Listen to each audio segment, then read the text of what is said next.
Shalom Bapak Ibu yang dikasihi Tuhan Yesus. Jumpa lagi dengan saya Stephen Matthew dalam Renungan Harian GKI Kebonjati. Tema renungan kita pada hari ini adalah Wejangan Hikmat. Ayat yang menjadi bahan perenungan kita diambil dari Amsal 8 ayat 5-14. Demikian firman Tuhan. Hai orang yang tak berpengalaman, tuntutlah kecerdasan. Hai orang bebal, mengertilah dalam hatimu. Dengarlah, karena aku akan mengatakan perkara-perkara yang dalam, dan akan membuka bibirku tentang perkara-perkara yang tepat. Karena lidahku mengatakan kebenaran, dan kefasikan adalah kekejian bagi bibirku. Segala perkataan mulutku adalah adil. Tidak ada yang belat-belit atau serong. Semuanya itu jelas bagi yang cerdas, lurus bagi yang berpengetahuan. Terimalah didikanku lebih daripada perak, dan pengetahuan lebih daripada emas pilihan. Karena hikmat lebih berharga daripada permata. Apapun yang diinginkan orang tidak dapat menyamainya. Aku, hikmat, tinggal bersama-sama dengan kecerdasan, dan aku mendapat pengetahuan dan kebijaksanaan. Takut akan Tuhan ialah membenci kejahatan. Aku benci kepada kesombongan, kecongkakan, tingkah laku yang jahat, dan mulut penuh tipu muslihat. Padaku ada nasihat dan pertimbangan. Akulah pengertian, padakulah kekuatan. Suatu hari, seorang pengusaha di Bandung berkata kepada sekretarisnya, "Tolong siapkan mobil dan supir, karena saya harus ke Jakarta sekarang. Dalam 2 jam saya harus menghadiri rapat penting bersama calon mitra bisnis baru kita di Jakarta." Sekretaris tanpa berpikir panjang, segera memerintahkan supir kantor bersiap dan menunggu di lobi kantor. Ketika supir menerima perintah tersebut, dia segera memberikan tanggapan. Mana mungkin tiba di Jakarta dalam waktu 2 jam? Belum lagi kondisi macet di jalanan Jakarta. Seorang karyawan kantor lain ikut memberikan masukan ke sang pengusaha. "Pak, kalau dalam waktu 2 jam sudah harus tiba di Jakarta, sebaiknya Bapak tidak menggunakan kendaraan pribadi, tetapi menggunakan kereta cepat Bandung-Jakarta. Masih ada kemungkinan Bapak tiba tepat waktu di tempat rapat." Karyawan lain yang mendengar percakapan itu tergelitik untuk ikut berkomentar ke Pak Pengusaha. "Pak, sebetulnya Bapak tidak perlu terburu-buru untuk menemui calon mitra bisnis tersebut, karena kita masih perlu meneliti beberapa data track record bisnis mereka. Jangan sampai kemitraan kita nanti tidak berlanjut karena ada perbedaan mendasar dari filosofi bisnis perusahaan kita dan mereka. Kalaupun Bapak sudah terlanjur janji bertemu mereka hari ini, mungkin pertemuan bisa dilakukan secara online dulu." Menurut Bapak Ibu, yang mana dari karyawan tadi yang paling bijaksana? Sekretaris yang taat 100% tanpa berpikir apakah kehendak bosnya realistis atau tidak? Supir yang memiliki pemikiran kritis dan berani berpendapat, tetapi tidak memberikan solusi apapun? Karyawan ketiga yang mampu memberikan alternatif solusi untuk mencapai tujuan? Atau karyawan keempat yang bukan hanya mampu memberikan alternatif solusi, tetapi juga memberikan pertimbangan lebih fundamental tentang filosofi menjalankan bisnis? Sudah pasti, kita akan menjawab karyawan keempat lah yang paling bijaksana dalam kisah tadi. Dalam keseharian, kita sering bertemu dengan beragam orang yang mewakili keempat figur dalam kisah tadi. Ada orang yang punya prinsip asal Anda senang, tanpa peduli apakah yang diutarakan lawan bicara itu realistis atau tidak. Ada juga orang yang kritis dan berani menyampaikan kritik, tetapi tidak mampu memberikan saran apapun.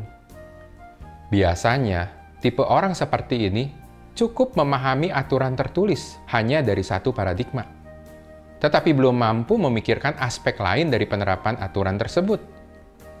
Pokoknya, menurut aturan ini, pasal sekian, bla bla bla.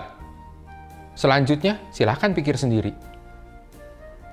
Tipe ketiga adalah orang yang memiliki wawasan luas dalam memandang suatu situasi. Ketika dihadapkan dengan suatu masalah, mereka mampu melihat masalah tersebut dari beragam sudut pandang, sehingga mereka biasanya mampu memberikan alternatif solusi.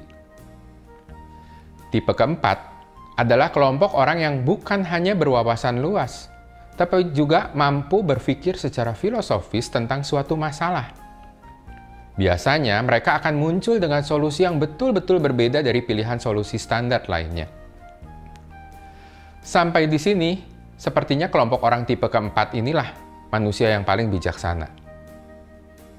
Tapi pernahkah kita tahu atau mendengar ada kejadian hakim atau pengacara di pengadilan yang sebetulnya masuk ke dalam kelompok manusia tipe 4 ini, tetapi menggunakan ilmu dan keahliannya untuk mencari celah hukum agar koruptor bebas dari hukuman? Pernahkah kita mendengar ada seorang guru besar filsafat yang memanfaatkan ilmu dan keahliannya untuk bersilat lidah dan menjatuhkan lawan debatnya, bahkan mengkritik orang-orang yang sebetulnya melakukan kebenaran? Seringkali kita dibuat bingung tentang apa yang benar dan salah ketika mendengar orang-orang seperti ini berpendapat. Yang benar bisa jadi salah, yang salah bisa jadi benar. Rupanya menjadi manusia tipe keempat yang punya wawasan luas dan mampu berpikir secara filosofis saja tidaklah cukup. Digunakan untuk kepentingan siapa kemampuan tersebut, inilah yang menjadi faktor yang sangat penting. Seperti pisau yang tajam, bisa menjadi sangat berguna di tangan seorang juru masak, tetapi juga bisa menjadi senjata yang mematikan di tangan seorang penjahat. Kita bisa memiliki kemampuan berpikir yang sangat mengesankan. Tetapi jika itu digunakan untuk memuaskan ego kita sendiri, maka kemampuan tadi malah berpotensi merusak hubungan dengan sesama. Tapi jika kita mempersembahkan segenap kemampuan yang kita miliki untuk melayani kehendak Tuhan, maka kemampuan kita bisa menjadi berkat bagi orang lain. Amsal 8 ayat 13 yang tadi kita baca mengatakan, "Takut akan Tuhan ialah membenci kejahatan. Aku benci kepada kesombongan, kecongkakan, tingkah laku yang jahat, dan mulut penuh tipu muslihat. Padaku ada nasihat dan pertimbangan. Akulah pengertian, padakulah kekuatan." Amsal 9 ayat 10 dengan tegas mengatakan, "Permulaan hikmat adalah takut akan Tuhan, dan mengenal yang Maha Kudus adalah pengertian." Jadi, orang yang takut akan Tuhan pasti akan menggunakan semua kemampuannya, kekritisannya, wawasannya untuk kemuliaan Tuhan. Bukan untuk melayani egonya sendiri. Bukan untuk mencari pengakuan dirinya sendiri.